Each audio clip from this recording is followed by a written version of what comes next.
Facebook সব থেকে বড় ব্যবসা করছে? আমাদের সরকারের দেওয়া শর্ত মানতেই হবে মেটাকে। শর্ত না মানলে ভারতেও চিরতরে বন্ধ হয়ে যেতে পারে বা নিষিদ্ধ হয়ে যেতে পারে ফেসবুক, ইনস্টাগ্রাম। হাই ফ্রেন্ড, আমি সচরাচর এমন এক ভিডিও বানাই না, আজ বানাতে বাধ্য হলাম।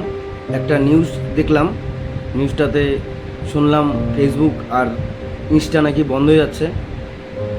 এটা ভেবেই সত্যি মানে মন থেকে খুব কষ্ট লাগছে। তোমাদের চিনেছি, তোমরা আমায় চিনেছো ভিডিওর মাধ্যমে, তোমরা ভালোবাসা দিয়েছো, সুন্দর একটা পরিবার করেছি। এটা ভেবেই কষ্ট লাগছে যে তোমাদের ভালোবাসার থেকে বঞ্চিত হয়ে যাব। মানে কি বলবো, মানে ভিডিও করতে বাধ্য হলাম, সত্যি খুব কষ্ট লাগছে।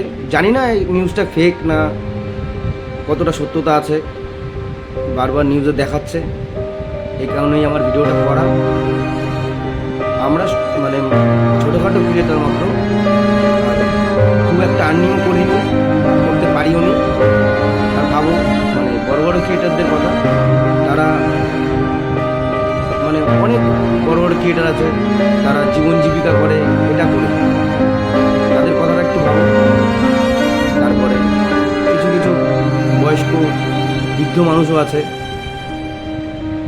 তাদের কথা ভাবো। কি বলবো, জানি না কি আছে, কিন্তু এটা ভেবেই সত্যি খুব কষ্ট লাগছে। ফেসবুকটা আমি ইনস্টাটা করি না, ফেসবুকটাই মেনলি করি আর ইউটিউবটা করি। মানে কি বলবো, খুব কষ্ট লাগছে এটা শুনেই, মানে বন্ধ হয়ে যাচ্ছে। এই কারণেই ভিডিওটা দেওয়া। আর জানি না এটা আমার লাস্ট ভিডিও হবে কি না। তোমরা আমায় ভালোবাসা দিয়েছিলে, এই কারণে মানে কি বলবো, মানে আমি ভাষা হারিয়ে ফেলছি, সত্যিকারের বোঝাতে পারছি না আমার মনের ফিলিংসটা। জানি না কি হবে। সবাই ভালো থেকো। আর জানি না এটা আমার লাস্ট ভিডিও নাকি। তোমরা সকলে ভালো থেকো, সুস্থ থেকো, সবার সুস্থতা কামনা করি। দেখা যাক কি হয়। টাটা।